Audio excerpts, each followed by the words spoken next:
¿Están teniendo dificultad para ingresar?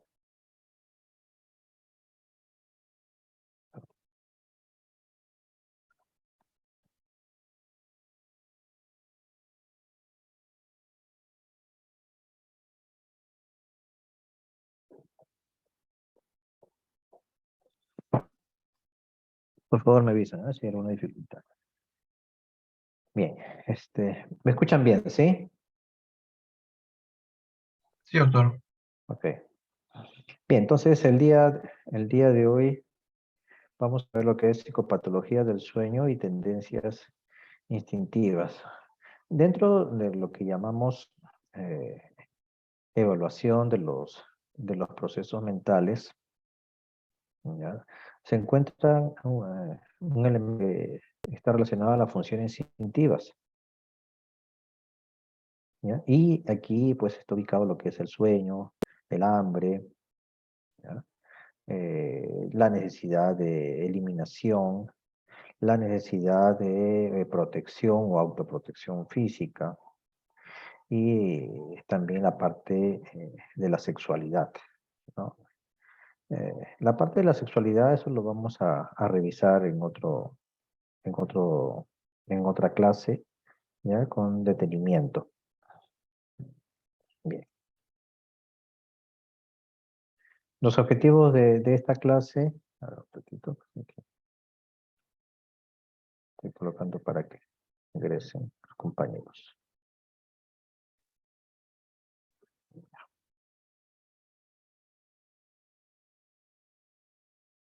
Bien. Identificar los signos y síntomas relacionados a los trastornos del sueño. Describir los signos y síntomas relacionados a los trastornos del sueño. Clasificar de acuerdo a la tipología del desorden del sueño en el paciente. Y brindar herramientas para la exploración psicopatológica. Entonces, una primera parte de esta clase, si bien la función del dormir, del sueño, está dentro de las funciones instintivas, pero por cuestiones también didácticas, ¿no? Va a haber todo un tema algo más extenso en esta clase.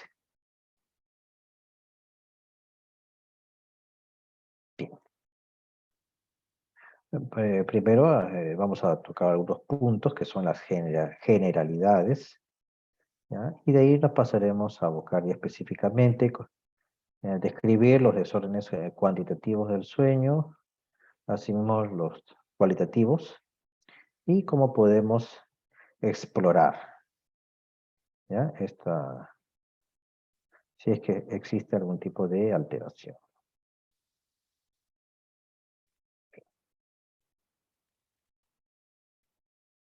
Empiezo narrando este caso, ¿ya? Una niña, ¿no? Acude a la consulta acompañada de su mamá, ¿ya? Una niña de 6 años, y la mamá refiere que a mitad de la noche, ya desde hace aproximadamente 15 días, un mes, ya refiere que a mitad de la noche, mientras la niña duerme, comienza a gritar, ya se desespera, llora.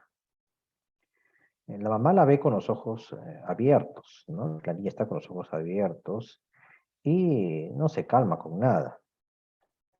A que le hable, la abraza, ¿no? Trata de acariciarla, pero igual no, la niña no se calma. Esto dura unos minutos, aproximadamente 5 o 10 minutos, y para que después la pequeña vuelve a quedar dormida. Lo curioso de esto es que al día siguiente la niña no recuerda nada de lo que ha pasado en la noche, ¿no? Ante la sorpresa de sus padres y hermanos, que no pudieron dormir, ¿no? Se les cortó el sueño. Entonces, ¿qué es el sueño? El sueño es un periodo de descanso que se alterna con la vigilia, ¿no? Todos conocemos, experienciamos, ¿no? Esta alternancia, ¿no? Este ciclo de sueño y vigilia. ¿no? Por lo regular, en el día nos mantenemos despiertos para hacer nuestras actividades diarias, trabajar, estudiar, en fin, ¿ya?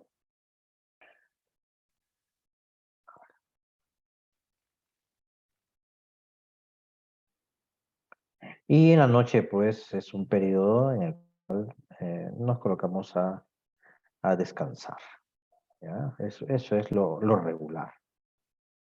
Entonces, el sueño es la combinación entre la disminución de la percepción de estímulos aferentes al cerebro y la activación de ciertas áreas cerebrales, ¿no? Que inducen al sueño. Saber que el acto de dormir tiene un ciclo de presentación, ¿no? Conformado por una fase del sueño llamada no REM y una otra fase que se llama REM.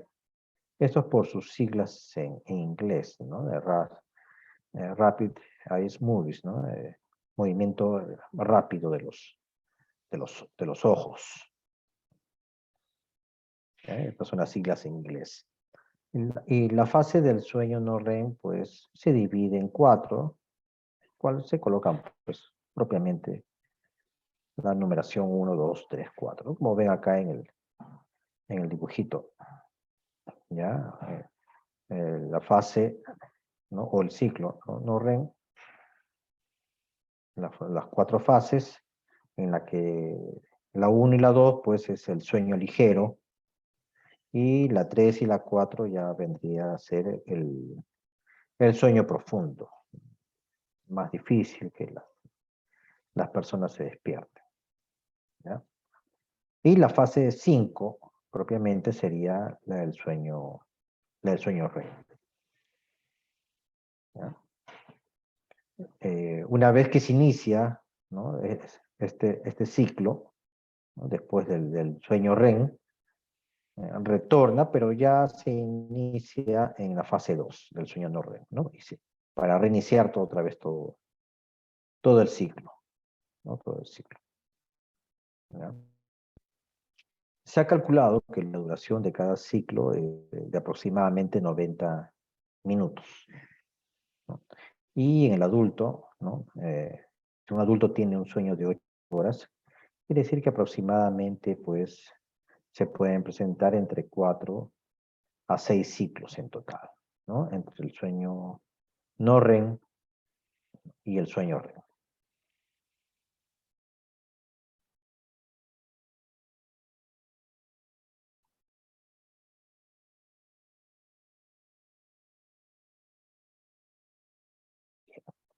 El sueño reparador, entonces, es valorado, ¿no? Como uno de los bienes corporales más apreciados que podemos tener nosotros como seres humanos. Y usualmente, pues, cuando este sueño no es reparador o lo perdemos, ¿ya? Constituye un síntoma muy frecuente, ¿ya? En el cual el paciente pide atención, ¿ya? Y también es un síntoma bastante relacionado con la presentación de algún desorden mental, ¿ya? Entonces, esto hay que tenerlo en cuenta, ¿no? Cuando un paciente llega a la consulta, ¿no? Con un problema de no poder dormir bien, ¿no? Que puede estar, sea la manifestación, ¿no? De un trastorno mental o también la recaída, ¿no? La recaída de un trastorno mental, ¿no? Si es que este paciente ya tiene el diagnóstico. Por ejemplo, un paciente con esquizofrenia, a lo mejor ya compensado, pero al cabo de unas semanas o meses comienza a presentar dificultades para poder dormir. Entonces tomar en cuenta esto, ¿no? De que a lo mejor se puede estar tratando de una recaída de su cuadro. El sueño normal varía en lo que respecta a su duración, y a la manera como se desarrolla, ¿no? Y también a la relación que tiene con el estado mental en la vigilia, ¿ya? Este, si una persona no ha conseguido dormir bien durante la noche, al día siguiente, pues durante la vigilia, también estará pues presentando algún tipo de malestar, ¿no? Algunos, seguramente ustedes, la mayoría de ustedes, ¿no? En algún momento no han podido dormir sus horas en la noche por X motivo y se percatan pues de que al día siguiente no se funciona como se quisiera, ¿no? Y no paramos hasta que nos volvamos a dormir. Ya después de esto ya hasta decimos, ya recuperé mi sueño. Cuando estamos despiertos, pues nos sentimos ya más tranquilos, más aliviados. La duración del sueño va disminuyendo conforme avanzamos en la edad, ¿ya? Entonces, si ustedes han sido muy curiosos, ¿ya? En el recién nacido, puede ser el ciclo, periodos múltiples, ¿no? El, el- el pequeñín se despierta constantemente durante la noche, ¿no? Porque tiene hambre, ¿no? Porque necesita que le cambien el pañal, en fin. Entonces, es por periodos múltiples, ¿no? Incluso las parturientas, pues, no pueden descansar, ¿no? Es una queja: "Ay, este niño, esta niña no me deja dormir en la noche", y es porque puede tener periodos múltiples, ¿no? Y con el progreso, ¿no? Conforme avanzamos en edad, ya se vuelve monofásico o difásico, ¿no? Que se puede dormir de largo toda la noche o despertarse una vez, ¿no? Durante la madrugada. ¿Ya? Se considera pues que esto es normal. Entonces, cuando hablábamos de desórdenes cuantitativos del sueño, ¿no? Nos referimos a la cantidad del sueño, a las horas, ¿no? A las horas total de sueño, ¿no? Como decía, conforme avanzamos en la edad, ¿ya? Las horas van disminuyendo. Por lo regular, una persona adulta eh, es un tiempo normal de duración del sueño, 6, 8 horas, ¿no? Entonces el insomnio, o también llamado por algunos autores como agripnia, significa la disminución en la duración del sueño. Y esto puede tener diferentes causas, como la disposición constitucional. A veces se ha visto, hay una relación, ¿no? Se ha visto en personas con sobrepeso, ¿no? Pueden tener dificultades para conciliar el sueño, ¿ya? Personas que a lo mejor estén presentando algún tipo de, algún tipo de lesión a nivel cerebral, o infecciones como las encefalitis, o por acción tóxica de alguna sustancia, ¿no? Como en las personas que presentan alcoholismo, ¿ya? Cuando ya son crónicas en el consumo de alcohol, en lugar pues de conseguir esa somnolencia que en un inicio se obtenía al consumir una copa de vino o cualquier otro licor, se va perdiendo, ¿no? Y entonces ya, en lugar de favorecer el sueño, más bien produce todo lo contrario.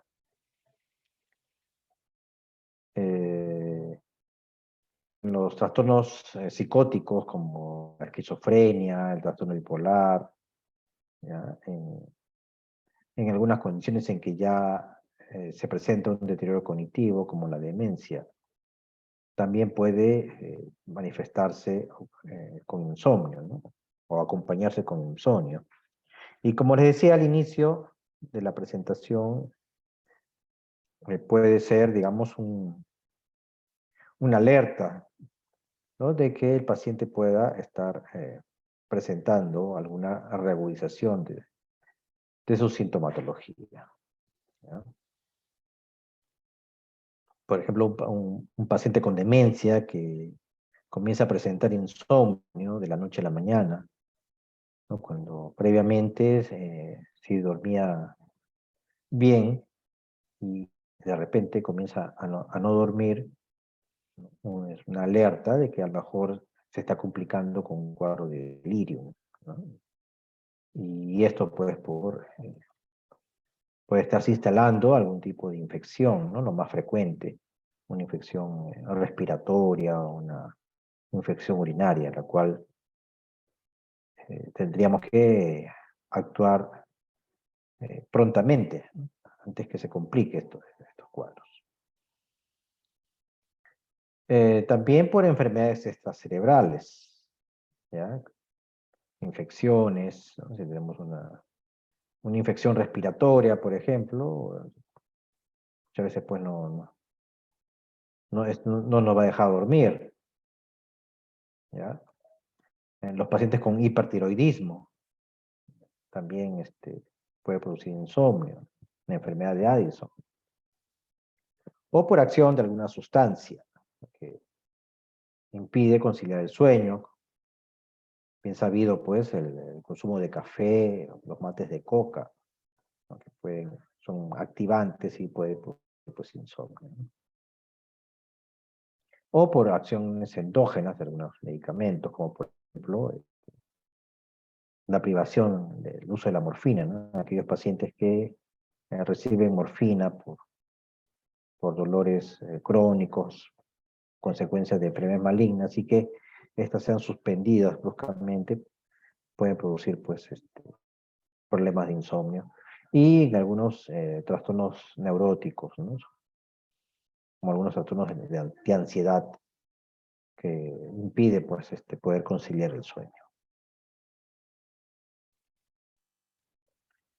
Entonces, así como vemos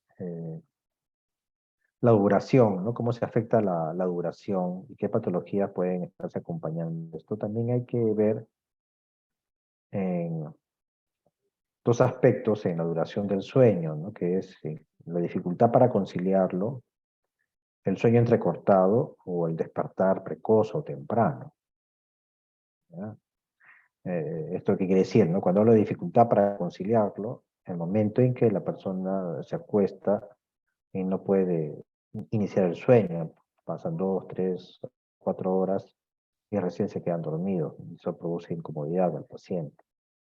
O que sí ha podido conciliar el sueño, pero se despierta pues a medianoche o a media madrugada, también 2, 3 veces, ¿no? Un sueño entrecortado. O si ha podido conciliar el sueño, no se despierta, ¿no? De manera entrecortada durante la noche, pero se despierta más temprano que de costumbre. O sea, este paciente, lo habitual era que se despierte pues a las 7 de la mañana, de repente pues comienza a despertarse a las 6, 5, 4 de la mañana, ¿no? Y de ahí ya no puede volver a dormir, ¿ya? Entonces, saber, digamos, este ritmo, ¿ya? En qué momento es que se presenta la dificultad para dormir, nos puede ayudar para ir afinando nuestro diagnóstico. Por ejemplo, los cuadros de ansiedad se relacionan mucho, ¿no? Con la dificultad para iniciar el sueño, ¿ya? Una persona que tiene alguna preocupación, algo que no ha podido resolver, entonces comienza a tener problemas para conciliar el sueño, ¿no? A lo mejor un trabajador que su jefe le ha encargado pues que presente un informe para el día siguiente y no lo tiene hecho, ¿no? O está muy difícil para resolverlo, entonces no va a poder conciliar el sueño, ¿ya? Está relacionado pues con la ansiedad. Y más bien el despertar temprano, despertar precoz, está bastante relacionado con los cuadros de depresión mayor. Entonces, usted darse cuenta de que el solo hecho, ¿no? de la descripción, ¿no?, de cómo se presenta este síntoma, ¿no? Por aquí estamos viendo insomnio como síntoma, ya nos puede ir facilitando, ¿no?, hacia que el cuadro clínico es lo que está presentando el paciente, ¿no? Aquí en este cuadro les traigo, por lo regular, ¿no?, cuáles son las causas del insomnio, ¿ya? Por lo regular, como les decía, se puede dividir en el comienzo, ¿ya?, el desarrollo o el despertar precoz, ¿no? Entonces, aquí en el insomnio que tiene dificultad el paciente para conciliar el sueño, pues tenemos, en primer lugar, como le dije, la ansiedad, ¿no? La ansiedad, tensión, preocupaciones que puede tener la persona, ¿ya? Un cambio de ambiente, a lo mejor pues por motivos de trabajo, ha tenido que viajar a otra ciudad, ¿ya?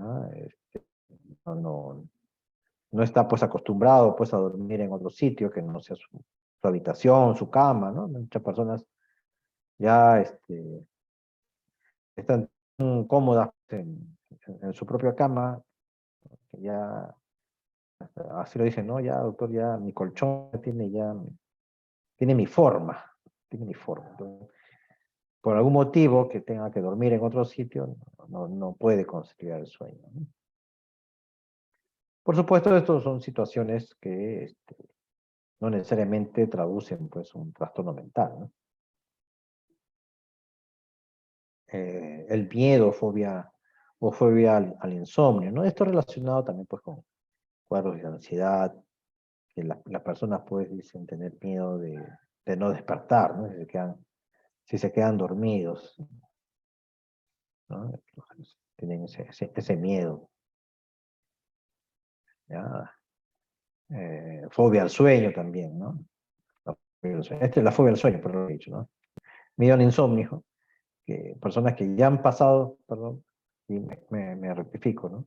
Personas que ya han presentado problemas de insomnio, pero es tanto su miedo de volver a tener insomnio que se produce insomnio, ¿ya? Suena paradójico. Un ambiente molesto, a lo mejor pues el vecino se le ocurrió pues empezar a hacer su fiestón, ¿ya? Y no dejan dormir, ¿no? No dejan conciliar el sueño. Personas que tengan algún dolor o malestar, ¿ya? El síndrome de piernas inquietas, ¿no?, que es un problema que se da, pues, sobre todo en mujeres, ¿no?, de mediana edad, en el cual antes de iniciar el sueño, de repente comienza a tener movimientos, ¿no? Movimientos en los miembros inferiores y a veces acompañados de parestesias que resultan ser muy molestosos. El consumo de cafeína, el alcohol, ¿no?, sobre todo en las personas que ya tienen problemas con el alcohol, algunos medicamentos, ¿ya?, que pueden producir insomnio también. Por eso es importante al momento de hacer la historia clínica de un paciente que tiene problemas con el sueño, preguntar, ¿no?, si está tomando alguna medicación, ¿no?, que pueda estar produciendo eh, insomnio. Dentro de lo que es el campo de la psiquiatría, pues algunos antidepresivos pueden producir insomnio.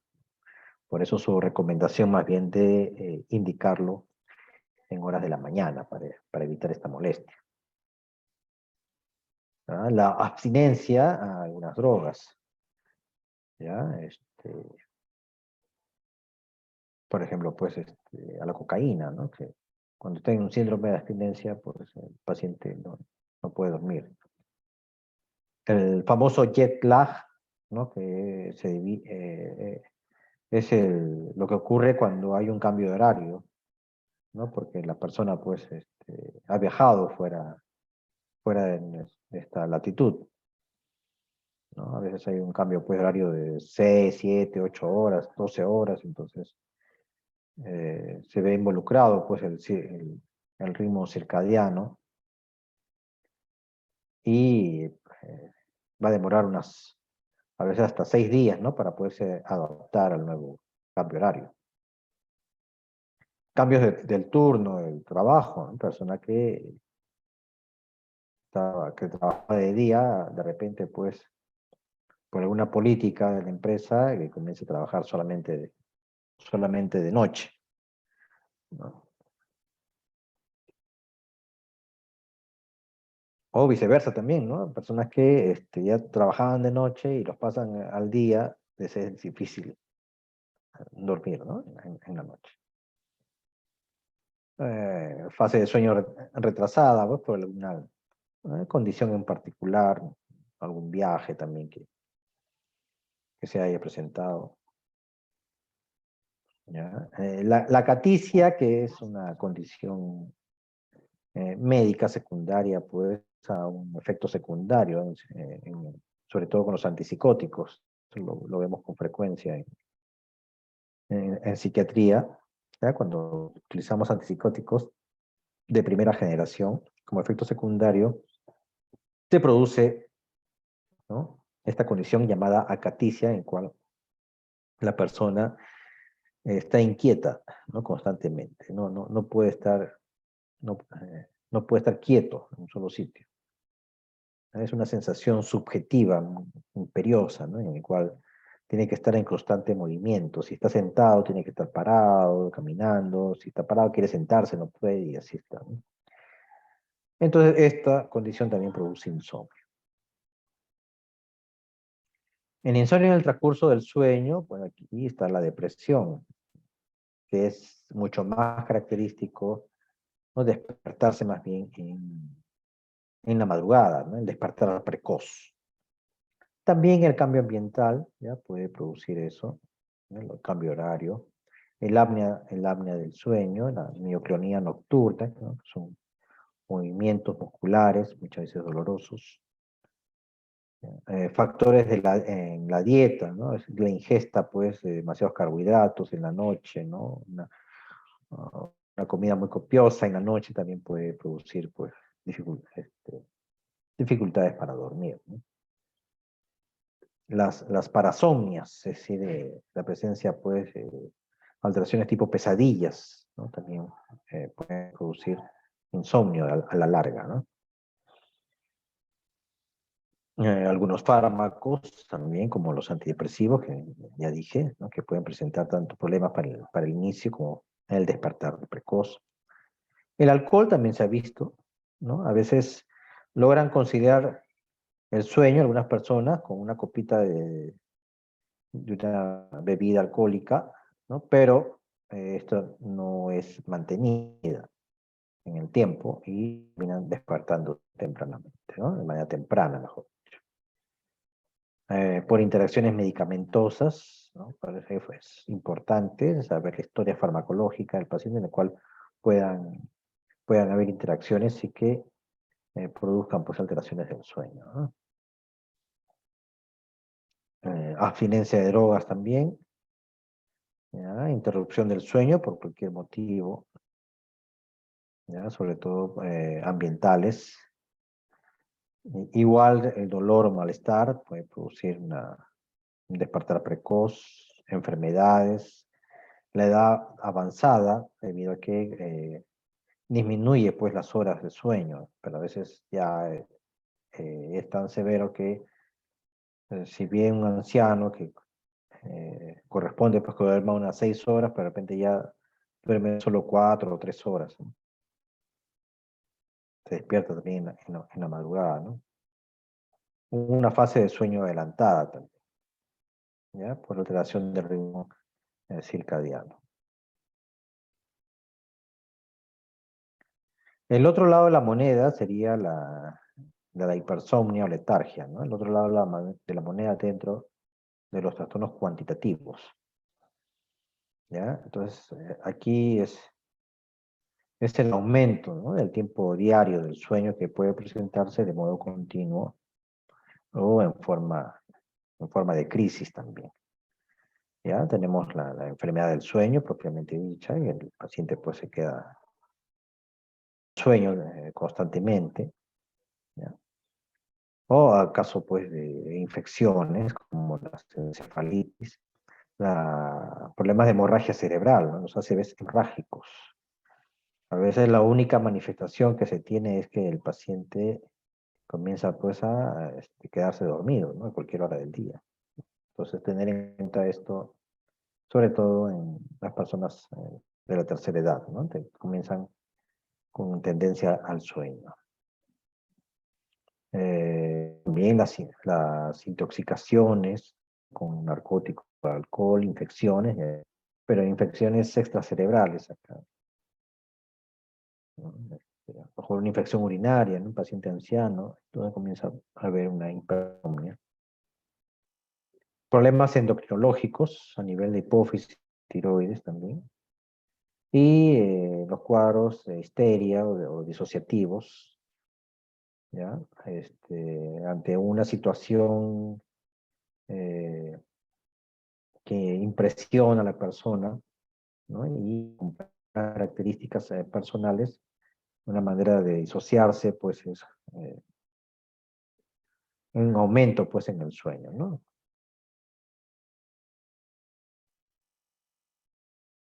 Y entre los desórdenes cualitativos del sueño, pues tenemos las llamadas parasomnias. El sonambulismo, que consiste en una disociación del sueño. Aquí la persona sin despertar despliega toda una actividad motriz, es decir, que comienza a caminar, ¿ya? Por la habitación. Usualmente, pues, la persona que sufre de sonambulismo va a saber por dónde deambula, por dónde camina, ¿no? Y no se está chocando pues, con las sillas, con las mesas, ¿no? Porque a pesar de estar con los ojos cerrados, pero sabe más o menos, ¿no? Sabe dónde están ubicados, ¿ya? Eh, los muebles, ¿no? De la casa. Por eso dice que el sujeto se adapta a las condiciones reales del ambiente, ¿no? ¿Ya? Ahora, esto puede acompañarse, pues, de somniloquios, es decir, que está caminando dormido, pero está hablando también. Es por ello que da la impresión de que más bien el paciente está despierto. Aquí, para diferenciar del pavor nocturno, lo vamos a ver en la siguiente lámina, me parece, es que el paciente tampoco no recuerda, ya lo ocurrió, pero en ocasiones también puede recordar, ¿no? ¿Ya? Y la diferencia, estaba salteando esta parte, es que es en la fase en que se presenta. Aquí se presenta en la fase 4, ¿no? El sueño no REM, es decir, ya en el sueño profundo, ¿no? En el sueño profundo. La cataplesia al despertar es la disociación contraria a la del sonambulismo, ¿ya? Aquí más bien es la falta de dominio de la motilidad voluntaria, ¿ya? En plena vigilia. Entonces, a lo mejor el paciente se está despertando, ¿no?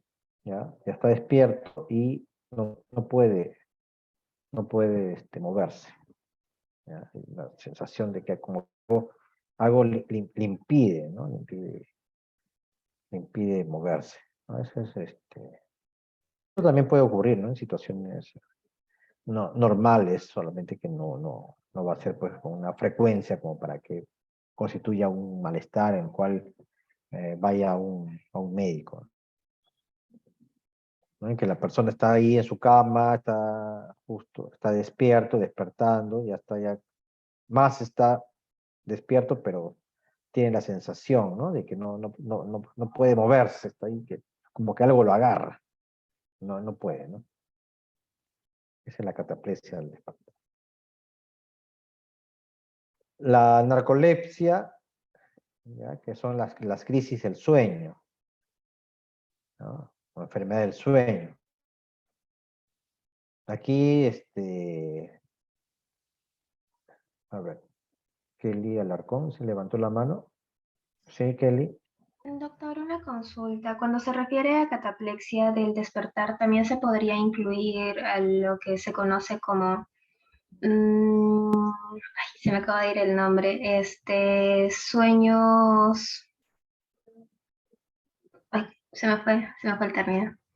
Ya, Pero vamos es a ver. cuando una persona despierta y no puede moverse y Ujú. puede tener alucinaciones también. Ah, parálisis del sueño, gracias. Parálisis del sueño. Sí, así es. ¿No? Que no puede moverse, ¿no? Pero ya está despierto. Aquí es que ya está despierto el paciente, pero que no puede moverse.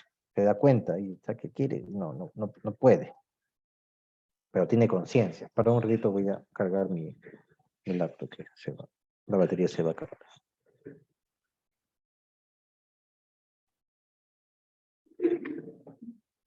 Ya, ya el paciente, porque lo recuerda, ¿no? Y lo dice así, ¿no?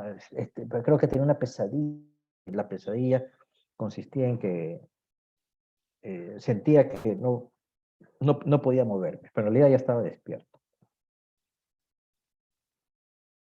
¿Ya? Por eso es lo contrario al sonambulismo. Parálisis del sueño también, así es.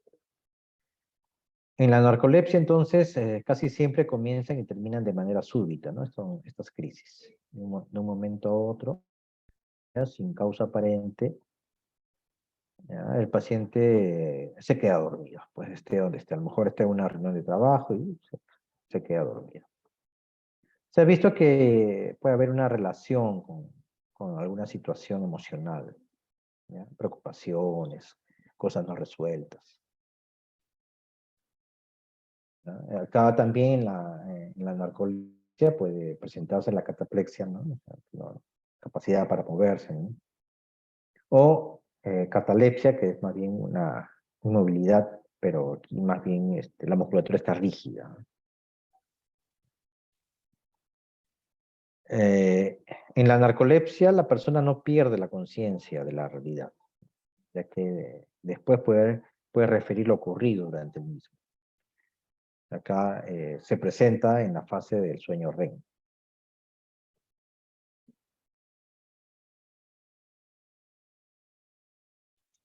En el pavor nocturno, ¿ya? En el pavor nocturno, que es más frecuente en los niños, que es el caso que les puse al inicio, ¿ya?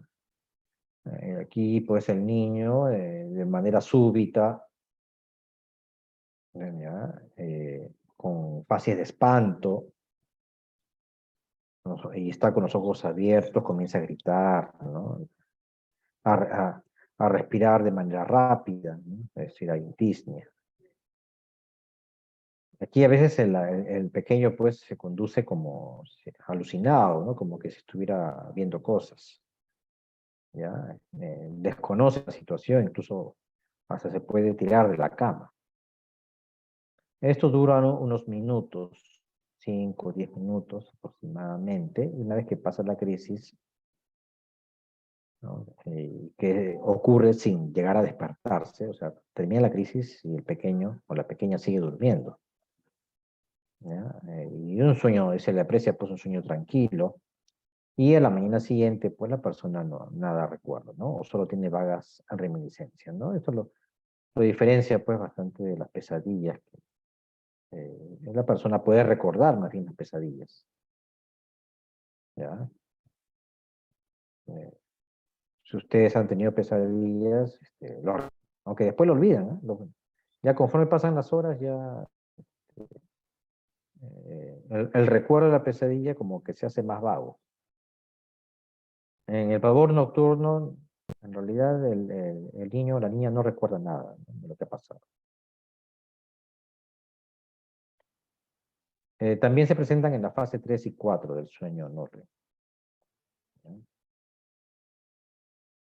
sea, en la fase del sueño, del sueño profundo. ¿Ya? Entonces, esto es lo que le decía, ¿no? De las pesadillas. ¿Ya? Que la diferencia con el pavor nocturno es que en las pesadillas sí lo recuerda el paciente, ¿no? Recuerda el espectro. Pero igual también hay esa sensación confusa, terrorífica, ¿no? A veces hasta gritan, ¿no? Y se despierta en ese momento. En el pavor nocturno no despierta. Despierta. Las pesadillas ya tendrán una importancia psicopatológica cuando estas son muy intensas, ¿no? Y frecuentes. Ahí sí ameritaría pues alguna intervención médica, ¿no? Y se presenta en la fase REM, ¿no? Esa es otra, es una diferencia con el pavor nocturno. El pavor nocturno se presentan en la fase 3, 4. Las pesadillas en 3, 4 del no REM. Las pesadillas en la fase REM.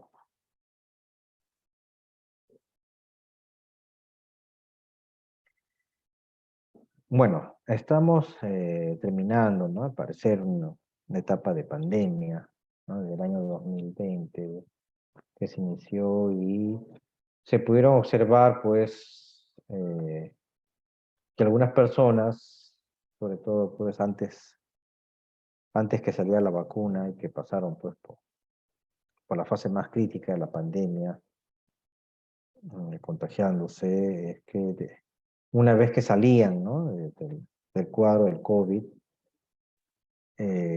las personas pasaban o quedaban, ¿no? Por un síndrome, ¿ya? Que la determinaron como síndrome post-COVID, que podía durar de 12 semanas a más. Y entre uno de los síntomas que presentaba el paciente era el insomnio. Como no podían dormir, ¿ya? Además de poder presentar ansiedad y depresión. Formas de exploración. El interrogatorio, pues aquí es fundamental, ¿no? Para determinar cuál es el problema de cómo se está presentando el insomnio. Por ejemplo, lo importante es saber si hay la dificultad es para iniciar el sueño o más bien es que se despierta, ¿no? Tempranamente, ¿no? Ya ustedes ya conocen que la dificultad para iniciar el sueño está relacionado más que todo con ansiedad y el despertar prematuramente con depresión, ¿ya? Claro que con esto, este dato tiene que ir acompañado de otros síntomas para ya determinar en sí el cuadro clínico. Si este problema de insomnio lleva a que no sea un sueño reparador. Si el paciente más bien dice que duerme 2 horas, 3 horas, y más bien siente de que sí, es un sueño reparador, entonces ojo con eso, ¿no? A lo mejor estamos al frente ya no de un problema de insomnio, sino una disminución de la necesidad del sueño, que está más relacionado pues a un síndrome maníaco, ¿no? Que a un trastorno depresivo. Si hay somnolencia durante el día, ¿ya? ¿Qué tanto es también la necesidad de hacer algún tipo de fiesta en el día, ¿no? Y cuál es su rendimiento en las tareas habituales durante el día, ¿no? ¿Ya? Si esta somnolencia se debe a que también, me refiero a somnolencia en el día, si se refiere pues más bien a que no puede dormir en la noche, entonces hay una inversión, ¿no? Del ciclo sueño-vigilia. ¿Qué está pasando con eso? La hora en que se acuesta, ¿no? Y si esta es variable, ¿no? De día a día. Entonces, aquí pues lo que se recomienda es más bien que la persona establezca una hora, ¿no? Actual, ¿no? Para dormir. Si se despierta a intervalos frecuentes durante la noche, también relacionado con síntomas de depresión, ¿no? Llama. Sí.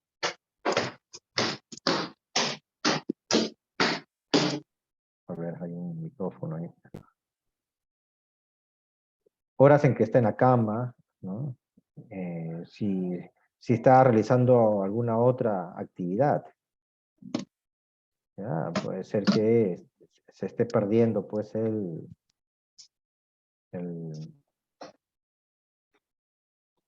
eh, el estímulo, ¿no? Para dormir en la cama, ¿ya?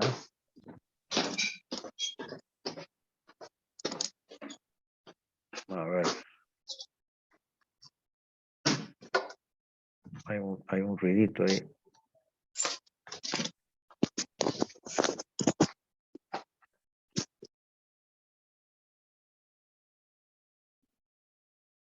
Bueno, bien.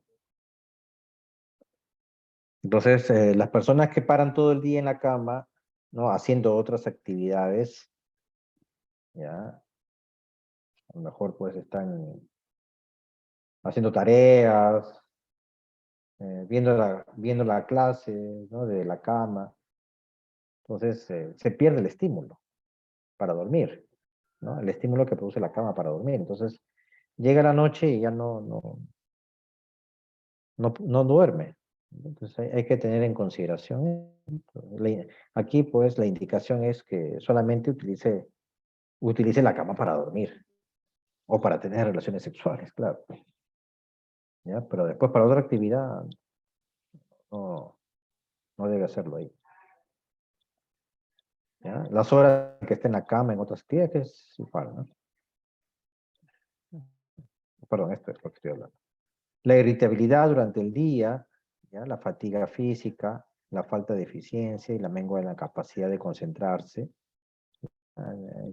que pueden estar vinculados con el insomnio, ¿no? A veces el paciente llega a la consulta, ¿no? Manifestando que siente irritabilidad, cansado, ¿no? Que ya no rinde como antes en sus actividades académicas, pero no habla del insomnio que está presentando, entonces hay que interrogarlo, ¿no? ¿Y qué tal duerme en las noches? Y por ahí está, ¿no? Se aclara, ¿no? Cuál es el motivo para que no pueda, para que esté así, ¿no? Con estos cambios en el carácter.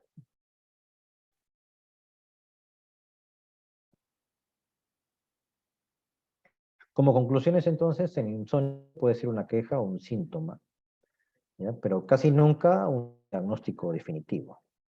Es, es, es muy raro que el único diagnóstico que se tenga es insomnio, ¿eh? Usualmente es un síntoma que viene acompañado de un conjunto de síntomas, formando un síndrome, ¿no? Y que lleva al diagnóstico de un trastorno en general, ¿no? ¿Ya? Por ejemplo, un cuadro de depresión o un trastorno de ansiedad. El diagnóstico cada vez mayor y la racionalización terapéutica tienden a evitar la iatrogenia, ¿no? Innecesaria, muy frecuente en los trastornos del sueño, ¿ya? Entonces hay que tener cuidado de hacer un buen diagnóstico, ¿no? Porque muy fácilmente se puede indicar ansiolíticos, ¿ya? Para problemas de trastorno del sueño, sobre todo insomnio, y a lo mejor pues la verdadera causa no se está tratando, ¿no? Entonces, se corre el riesgo, pues, de producir alguna especie, pues, de dependencia, ¿no? A un medicamento, por no haber hecho un diagnóstico adecuado. Salvo el insomnio idiopático y en la alteración de la percepción del sueño, el insomnio es siempre secundario a otros trastornos, ¿no? En relación a los dos puntos anteriores, ¿ya? Este trastorno puede ser médico, puede ser un problema en el ritmo circadiano, ¿ya? Un problema conductual o ambiental también. A lo mejor un cambio de horario por motivo de viaje,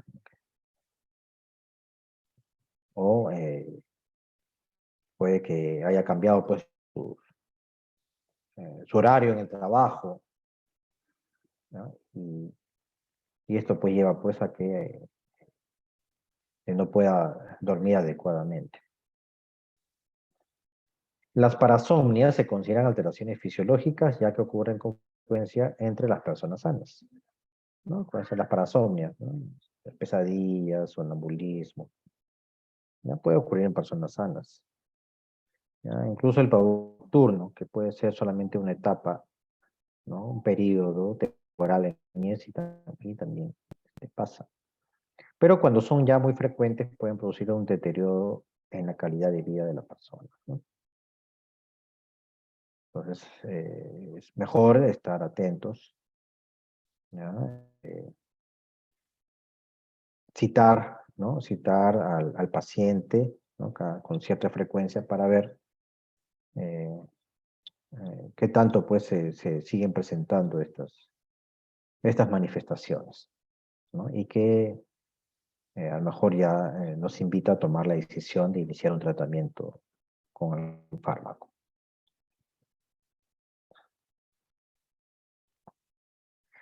En cuanto a la psicopatología, las funciones instintivas, ¿no? Continuando, porque el sueño es una función instintiva, acuérdense. ¿Ya? Eh, Aquí pues ya vamos a hablar acerca de las alteraciones en lo que respecta al instinto de conservación, ¿ya? El instinto del hambre y la función de excreción. Entonces, alteración del instinto de conservación, ¿ya? Tener en cuenta que es la primera causa de mortalidad dentro de la especialidad de psiquiatría. Es decir, aquí ya estamos hablando acerca de los suicidios, ¿ya? Entonces, en psiquiatría, la primera causa de muerte en psiquiatría es suicidio. Eso hay que tenerlo en claro, ¿ya? Los intentos de suicidio fallidos deben hacer temer su próxima repetición. Este dato es importante al momento que ustedes hagan la historia clínica, ¿ya? Averiguar en los antecedentes personales, patológicos, si la persona que están evaluando anteriormente, pues, ha tenido o ha realizado algún intento de suicidio y este ha sido fallido. Entonces hay el riesgo de que lo vuelva a hacer.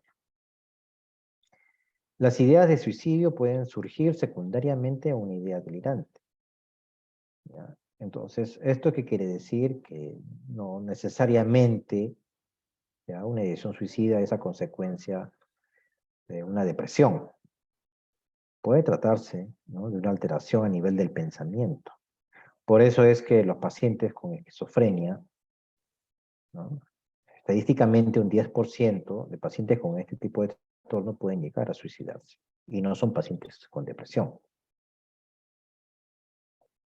Su origen más frecuente es el deseo claro y terminante de morir, que ha de captar en el enfermo cuando aún es incipiente. Por eso insisto en el momento de la confección de la historia clínica, preguntar, ¿ya? Preguntar si hay intenciones de matarse, ¿ya? Por eso preguntar. Preguntar si ha perdido la ilusión por las cosas y por la vida, si desea morir, si está desesperado, si no ve salida a sus problemas, ¿ya? Para un paciente con depresión, sobre todo, pues hacer este tipo de preguntas, ¿no? Muchas veces hay la creencia de que hacer este tipo de preguntas más bien es inducir a que el paciente las piense, y esto no es cierto, ¿no? Hay personas que pueden, por lo regular, tener mucha crítica interna cuando tienen estas ideas. Entonces no las dicen. Y más bien están esperando que el evaluador las pregunte para que él o ella las pueda decir, ¿no? Siente esa libertad de decirlas, ¿no? Tener en cuenta también que en todas las depresiones intensas va a existir el peligro de suicidio. Por eso son preguntas que no deben faltar al momento de evaluar al paciente con depresión. Si tienen un paciente que ya anteriormente ha intentado, ¿no? Matarse, pues hay que preguntar cómo ha sido esta, cómo ha sido esta intención, o sea, lo que llamamos la morfología del suicidio, ¿ya? O sea, la técnica utilizada en ese intento, ¿ya? Por ejemplo, si intentó ahorcarse, o el intento fue tomarse pastillas, o lanzarse, pues, intentar, ¿no? Estamos hablando de intentos previos, ¿no? Intentó lanzarse por la ventana de su casa, ¿ya? O lanzarse a la carretera, en fin, ¿no? Entonces, esto tenerlo en cuenta porque puede ser que repita nuevamente, ¿no? Esta forma, y lo que corresponde pues es, si es un paciente que va a estar en su casa, pues que la familia esté atenta, ¿no? A que digamos, pues, no se acerque mucho a la ventana, que no salga solo a la calle, ¿ya? Que no tenga las pastillas, ¿no? Al alcance, ¿no? No tenga pastillas al alcance porque puede volver a repetir esta forma de de intentar contra su vida. Tener en cuenta también que, de acuerdo a la patología, eh, las personas tienden a utilizar un método con cierta frecuencia, ¿ya? Y que están relacionados estos métodos más bien a la capacidad, pues, de sentir dolor o no, ¿ya? O sufrimiento. Entonces, los pacientes con depresión, por lo regular, pues, utilizan métodos indoloros y que sean rápidos, como por ejemplo la ingesta de pastillas, ¿no? O el ahorcarse, o precipitarse, ¿no? Lanzarse de algún sitio, ¿no? Algo rápido y los cuales no sientan dolor. En cambio, los pacientes con esquizofrenia más bien usan métodos, llamémoslos brutales, bizarros, ¿ya? A veces absurdos, que producen mucho dolor y son lentos. Por ejemplo, el prenderse fuego, ¿no? Quemarse, ¿ya? Es muy raro que un paciente con depresión lo haga, ¿no? Por supuesto que no hay nada absoluto, ¿no? Pero es la tendencia.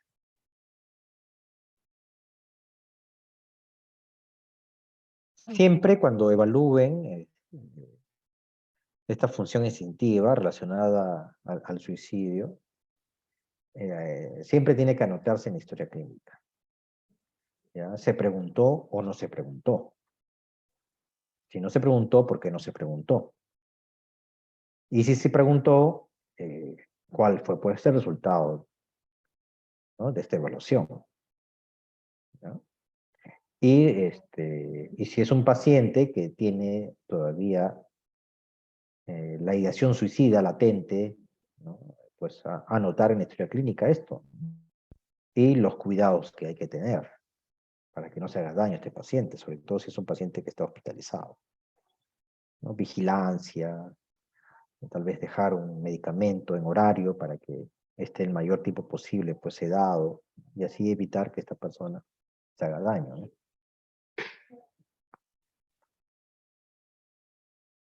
Las muertes por suicidio en las depresiones endógenas son 6 veces más numerosas que todas las demás juntas en la etiología psiquiátrica, ¿no?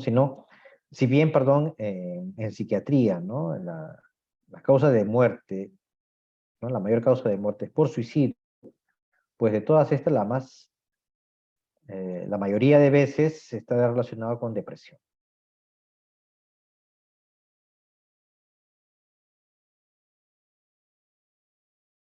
Aquí es un cuadrito que se puede, perdón, se puede observar, ¿no? Algunas diferencias, ¿ya? En algunos términos. ¿Qué cosa es la conducta suicida? ¿Ya? Ahora, aquí hace referencia a un continuum de actos que incluyen las amenazas, el gesto, la tentativa de suicidio y el suicidio consumado, ¿no? Conductas que se solapan entre sí. Incluye todo acto que realizado por un individuo de forma voluntaria aparentemente pretende acabar con su propia vida. Debe diferenciarse de las autolesiones sin finalidad suicida, ¿no? Como por ejemplo en los pacientes con algunos trastornos de la personalidad, como el borderline, ¿no? Que se producen autolesiones más para llamar la atención o para mitigar el dolor emocional. Pues, y por eso prefieren pues, sentir el dolor físico antes del dolor emocional, ¿no? Eso no quiere decir que que tenga una finalidad de quitarse la vida. Entonces, esta es la conducta suicida, ¿no? Todo acto que me lleve, pues, a poner en riesgo mi vida. La ideación suicida ya es el pensamiento, ¿no? Ideas o deseos de realizar un acto suicida, ¿no? Entonces, puede ser que se pregunta, ¿no? ¿Ya ha pensado usted en acabar con su vida, en suicidarse? Debe diferenciarse de las fobias de impulsión suicida sin deseo real de consumar un acto suicida, ¿ya? Es decir, que a veces las personas pueden decir que tienen idea de que es mejor estar muerto, pero no que en realidad quieran morirse. Ahí hay una diferencia. La amenaza suicida, ¿no? Gesto, acto de alto contenido emocional que no ocasiona ninguna lesión en el paciente. Intento de suicidio, coloca acá el autor, ¿no? ¿Ya? Por ejemplo, el tomarse 4 pastillas de clonazepam, ¿ya? Diciendo que es con la finalidad de matarse, en realidad es un gesto suicida, porque 4 pastillas de clonazepam no matan a nadie. No, lo harán dormir en unas cuantas horas, pero en realidad no está en peligro su vida. Entonces, a esto se le llama gesto suicida, ¿no? A cometer un acto, ¿no? Con la intención de matarse, pero en realidad es un acto que no pone en riesgo la vida de la persona. Muchas veces esto es con la finalidad de llamar la atención, ¿ya? Por un corte superficial, ¿no? Con una gilet, pero muy superficial, ¿no? Y dice, no, sí he querido matarme, y es un corte superficial, sería un gesto suicida, ¿no? Antes de catalogarlo ya como un acto suicida, ¿no? Tentativa de suicidio, entonces se realiza un acto que no produce la muerte del individuo, pero sí que le producen algún tipo de injuria o lesión física, ¿no? Son las tentativas. También se le llama suicidio frustrado, un intento de suicidio muy grave. Aquí esto es consciente y libremente se inflige, ¿no? La muerte sabiendo las consecuencias, o sea, que quiere morirse. Pero el ambiente hecho imprevisible cambia el fin, ¿no? Esto también se le llama suicidio consumado en vivo. Por ejemplo, alguien que quiso ahorcarse, ¿no? Se cuelga y se rompe la soga. Entonces, si no se hubiera roto la soga, se hubiera muerto. Entonces, ahí se habla pues de un suicidio frustro, ¿ya? Un suicidio frustro. Pero esto se salvó pues por un hecho imprevisible, ¿no? Que no lo manejaba la persona, ¿ya? Quiere agarrar un arma, se dispara y no sale la bala. No, ¿ya? Y ya y justo llegan otras personas y le quitan el arma, en fin, ya no sé. Pero el hecho de sí ha sido un acto muy grave, ¿no? Intento de suicidio en sentido estricto de gravedad, ¿no? Moderada, pero que no llega a comprometer la vida, ¿no? O sea, llega llega a salvarse la persona, ¿no? Mejor se lanza, ¿no? Una precipitación, pero de un segundo piso, ¿ya? Que sí tiene algunas lesiones, pero no llega pues a matarse, pero sí tenía el intento, ¿no? La idea de quererse morir, ¿ya? Pero la gravedad fue moderada, ¿no? El parasuicidio, ¿ya? O intento de suicidio leve, ¿ya? Sin una clara finalidad suicida, ocasiona lesiones físicas banales, ¿no? Esto también está relacionado pues con las gestas suicidas. ¿ya? En que ya no tomó 5 tabletas de clonazepam, tomó 20 tabletas, ¿ya? Pero igual no sigue siendo, perdón, pues una dosis insuficiente para provocar pues la muerte, ¿no? Pero sí consumió mucho más, ¿no? O sea que en realidad pues tenía esa idea más clara, ¿no? De quererse matar, ¿ya? Pero esto ha sido pues leve, ¿no? Que no ha producido pues no ha producido mayor lesión, ¿no? O tomó lejía, pero, o ácido muriático, pero muy diluido, que no produce mayor lesión. Y ya el suicidio en sí, pues que es la muerte autoinfligida con evidencia implícita o explícita de que la persona quería morir. La Organización Mundial de la Salud propone como criterios operativos en suicidio: A, un acto con resultado letal; B, deliberadamente iniciado y realizado por el individuo; C, sabiendo o esperando el resultado letal; y D, la muerte es un instrumento para obtener cambios deseables en la actividad consciente y en el medio social, ¿no?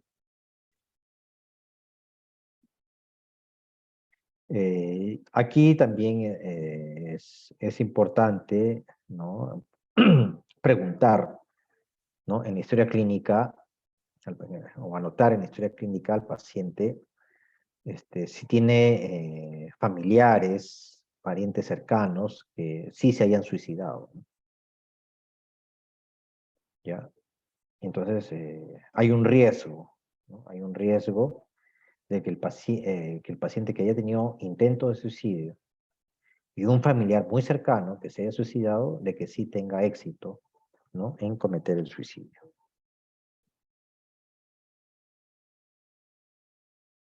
Bien. Siguiendo con las alteraciones del instinto de conservación, tenemos pues las automutilaciones, ya que pueden surgir independientemente de las ideas de suicidio y tener otra finalidad, ¿ya? A lo mejor no es que no es que quiera suicidarse, ¿ya? Pero pueden producirse pues algún tipo de autolesiones, ¿ya? Aquí, por ejemplo, pueden surgir para un beneficio, una ganancia, ¿no? Como son los simuladores, ¿ya? Eh, para evitar algún tipo de responsabilidad legal, ¿ya? Eh, Se lesionan, pues, algún miembro, ¿no? Alguna de las extremidades para no ir a la cárcel, ¿no? Y terminar en un hospital, ¿no? ¿Ya? O también, pues, con la finalidad de obtener algún tipo de indemnización, ¿ya? Como ya eludir castigos o destinos peligrosos. Esto, pues, en la guerra, ¿no? Se ve bastante, ¿no? Entre los soldados, para no ir al frente, al campo de batalla, pues, se producen, pues, autolesiones severas para no ir, ¿no? También puede utilizarse para llamar la atención y suscitar, pues, ¿no? A la atención misma, ¿no? Una atención misma por lástima, ¿ya?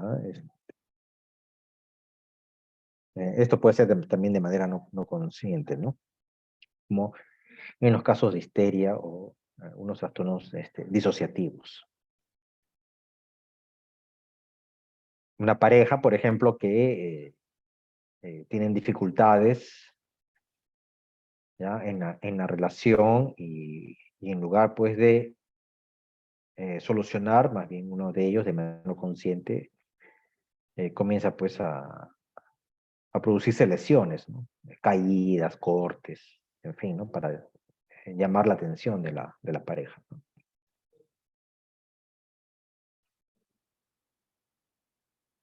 En esquizofrenia, ¿no? Estas mutilaciones, así como los intentos de suicidio que pueden ser de una metodología absurda, ¿no? Bizarra, también en este caso también tienen ese carácter, ¿no? Bizarro, absurdo, ¿ya?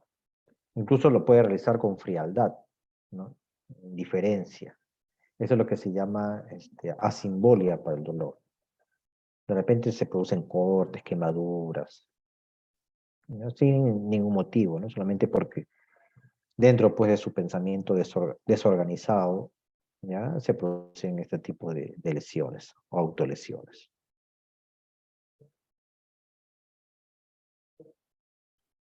Anormalidades de las tendencias de defensa y posesión del cuerpo y de las cosas. ¿Ya? Tenemos la indiferencia, los rigores de la intemperie y las agresiones de toda clase.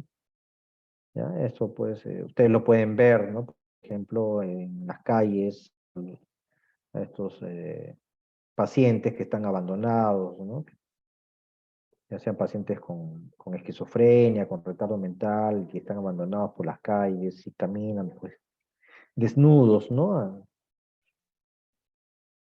Ahí en plena humedad, lluvia, el paciente pues camina desnudo, sin protección, o también todo lo contrario, ¿no? En las épocas de verano, con todo el sol resplandeciente y también, ¿no? No tienen mayor protección. Entonces, para ellos pues es indiferente, ¿no? Estas situaciones ambientales, ya que cualquier persona, ¿no? Dentro de la normalidad, ¿no? Buscaría protegerse. ¿Ya? ¿En qué trastorno se ve, ¿no? Esta indiferencia, los rigores de la intemperie, los pacientes con retardo mental, los pacientes con demencia? ¿Ya? A veces a los pobres pacientes con demencia los sacan al sol, ¿no? Diciendo para que tome sol, y se olvidan del paciente, lo regresan después de 2 o 3 horas y están todos con quemaduras pues, por el sol, ¿no? ¿Y por qué? Porque el paciente tampoco no dijo nada, ¿no? No tenía la capacidad cognitiva ya para decir, pues ya sáquenme de acá, ¿no? Que yo a mi casa, en fin. En la depresión mayor, sobre todo, ¿no? En los grados ya graves, también hay esta indiferencia de protegerse. Cuando hay perturbación de la conciencia, claro, ¿no? Una alteración de la conciencia. En los pacientes con esquizofrenia. Y lo que sí puede ser sorprendente, que puede haber una extraordinaria resistencia, ¿no? A enfermar corporalmente, ¿no? Después andan en las calles ahí y no se enferman, ¿no?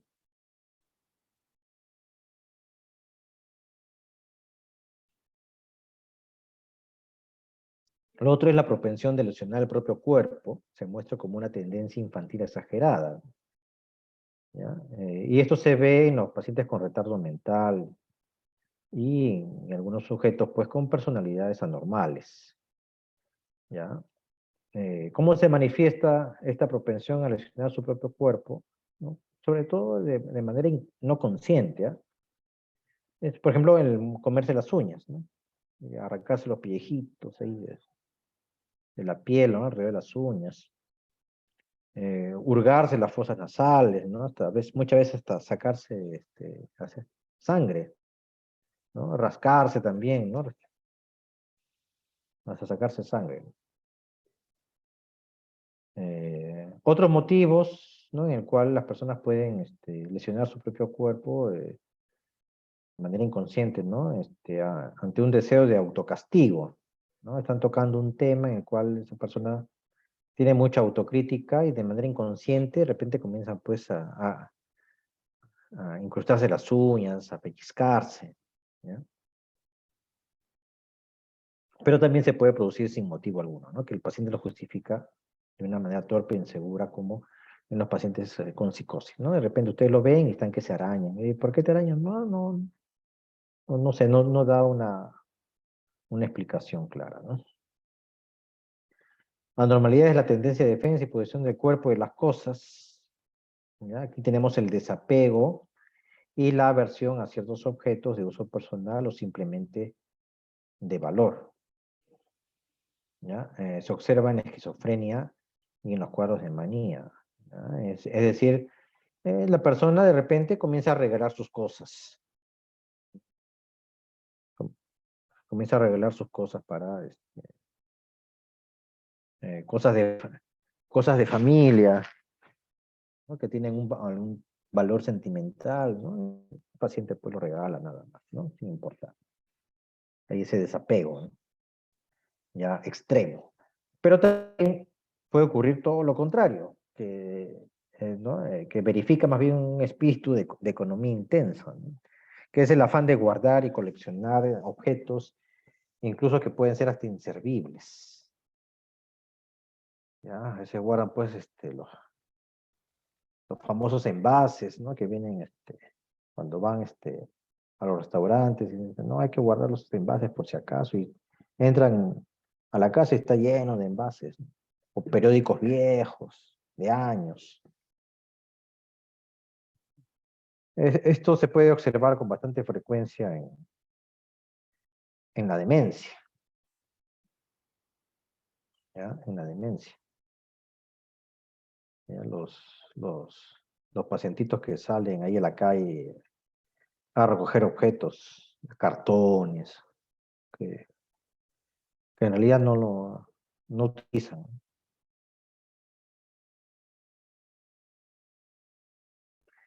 En cuanto a las alteraciones del instinto del hambre, ya vamos a ir acabando. Aquí se refiere pues a todas las alteraciones patológicas de la ingestión de alimentos, aun cuando pueden deberse no a una anomalía del propio instinto, ¿ya? Que sigue siendo normal, sino a una idea delirante, ¿ya? Entonces aquí dentro de esta sintomatología no necesariamente es a consecuencia, ¿ya? De una anomalía del instinto del hambre, sino también a consecuencia de una idea delirante. Pues con una persona un paciente con esquizofrenia que se niega a comer, ¿no? Porque tiene la idea delirante que su comida está envenenada, ¿ya? Entonces, en realidad no está afectado el instinto del hambre. Es a consecuencia de una idea delirante, pero igual se describe, ¿no? En este proceso mental. La sitiofobia, que es la negativa a ingerir alimentos, ¿ya? Esto se ve pues en los cuadros de anorexia nerviosa, ¿no? Que la paciente o el paciente, bueno, más frecuente en mujeres, ¿ya? Se niega a la ingesta de alimentos por la idea de que está pues obesa o va a subir de peso, ¿no? Cuando en realidad pues su contextura es sumamente delgada. La polifagia, que es al revés, ¿no? Lo contrario. Aquí en los pacientes con esquizofrenia se observa el impulso más bien a engullir objetos que pueden producir peligro, ¿no? Para la salud. A veces ingieren pues cosas que no son asimilables, ¿ya? Como piedras, monedas, clavos, llaves, agujas, cuchillas, ¿ya? Y rara vez se puede presentar, ¿no? También en estos casos, lo que se llama la rumiación o la reingestión de lo vomitado. En algunos trastornos de alimentación se puede ver la rumiación, es decir, la paciente pues se lleva el alimento a la boca, lo mastica y lo bota, no lo ingiere, ¿ya? También se puede ver esto en la anorexia nerviosa. La reingestión de lo vomitado, ya esto se ve pues en cuadros severos, ¿no? De psicosis o en esos cuadros de retardo mental también profundo, ¿no?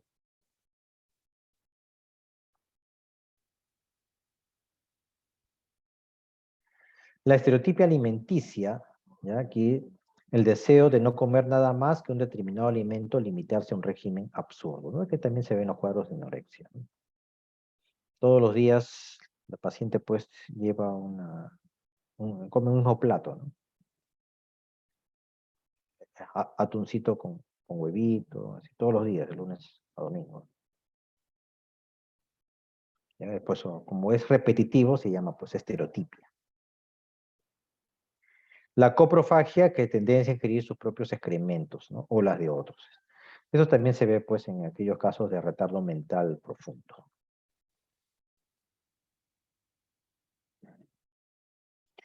La enuresis, que es la emisión de la orina, ¿no? Y la encopresis, que es la emisión de heces sobre sí mismo, que también se ve pues en los retardos mental, ¿ya?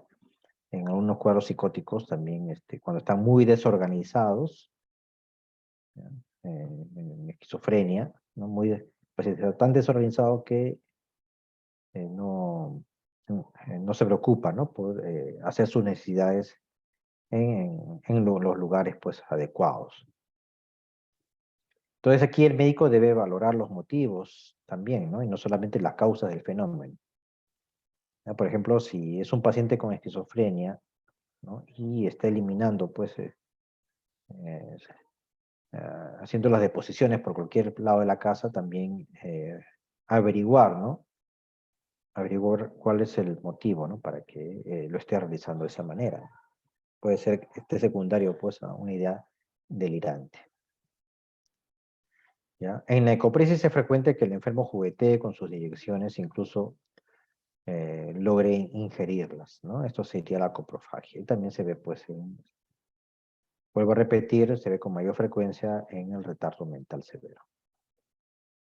Bien, esta es la bibliografía. Y con eso estoy terminando la clase. ¿Hay alguna pregunta?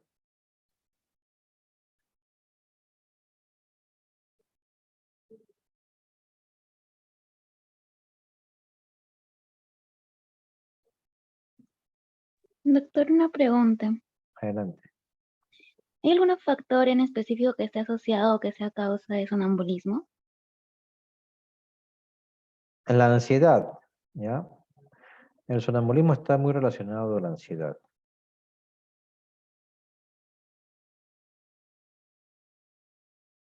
Perdón, apagué mi audio. No sé si se me escuchó, en la ansiedad. ¿Ya? Hay personas que a lo mejor no están solucionando adecuadamente sus problemas, entonces puede ser un motivo, ¿no? Para que empiece con estas manifestaciones de sonambulismo. Doctor, una consulta. Adelante.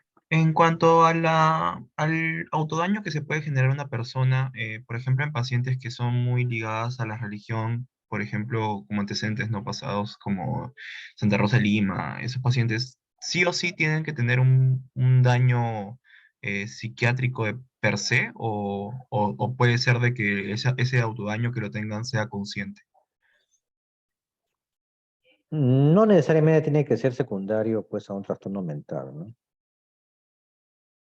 ¿Ya? Pero sí, perdón, no espero. Y sí se puede presentar ante ciertas creencias, ¿no? Cuando hablábamos de la psicopatología del pensamiento en el contenido, pues hablábamos de las creencias o de las ideas sobrevaloradas, ¿no? En el cual hay un pues, componente afectivo, ¿no? En las ideas. Entonces la persona puede estar tan convencida, ¿no? Digamos, por algún aspecto religioso en este caso, que lo mejor es tal vez producirse algún tipo de daño en relación pues al sacrificio, ¿ya? Que termina pues produciéndose, ¿no? Este tipo de lesión, pero no en base a, o no como consecuencia de un trastorno mental de por sí, ¿no? Sino ya a una creencia, en este caso tipo religioso, ¿no? ¿Es cierto? No toda idea sobrevalorada significa pues, que el paciente tiene un trastorno mental, ¿no?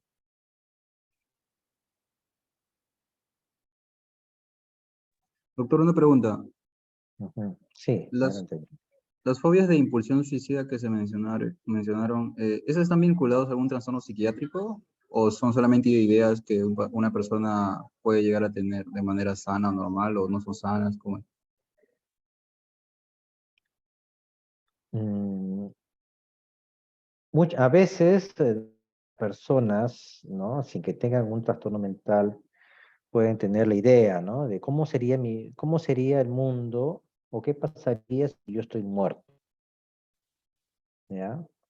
Como una especie de fantasía, ¿no? Para poner una situación extrema como una posible solución a un cambio que quiero que haya, pero que no estoy dispuesto a hacerlo o a contribuir con ese cambio.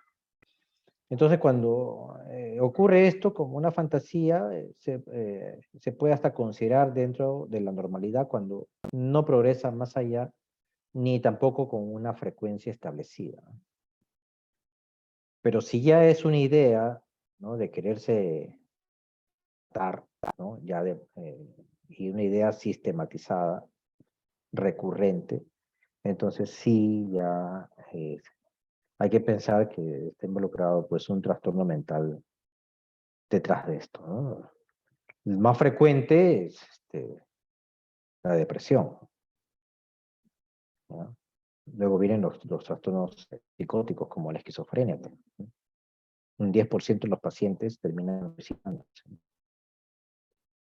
¿ya? ¿Alguien más?